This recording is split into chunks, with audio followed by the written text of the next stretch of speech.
ఆ రాష్ట్ర ప్రభుత్వాలకి వన్ మ్యాన్ కమిషన్ వేసే హక్కు లేదు. దీన్ని మేము పూర్తిగా వ్యతిరేకిస్తున్నాం.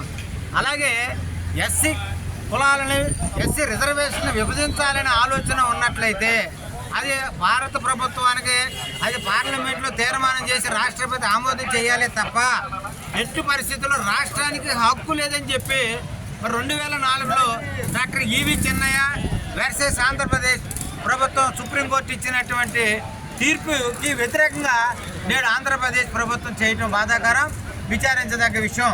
మూడో విషయం ఏంటంటే మరి ఆంధ్రప్రదేశ్లో 5 కోట్ల జనాభాలో 1 కోటి జనం మాలలే ఉన్నాం. మేము లేనటువంటి గ్రామం లేదు, మేము లేని మండలం లేదు, మేము లేని జిల్లా లేదు, మేము లేనటువంటి రాష్ట్రం లేదనే విషయాన్ని ఆంధ్రప్రదేశ్ ముఖ్యమంత్రి వారు మరి అర్థం చేసుకోవాలి. ఆల్రెడీ మీకు తెలుసు ఈ విషయం అంతా. మరి దయచేసి మాలల మనోభావాలను కనుక మీరు తీసినట్లయితే రాబోయే కాలంలో మీరు భవిష్యత్తులో మరి తీవ్ర పరిణామాలు ఎదుర్కోవాల్సిన అవసరం ఉంటుంది. 2, రాజ్యాంగ వ్యతిరేకమైన ప్రజాస్వామ్య దేశంలో రాజ్యాంగానికి వ్యతిరేకమైన క్రియలు ఏది చేసినా ఆల్ ఇండియా అంబేద్కర్ యువజన సంఘం మరియు ప్రజా సంఘాలు మాల సంఘాలన్నీ కూడా వ్యతిరేకిస్తాయన్న సంగతి రాజ్యాంగబద్ధంగా వ్యతిరేకంగా, న్యాయబద్ధమైన వ్యతిరేకంగా అవి వ్యతిరేకిస్తాయి.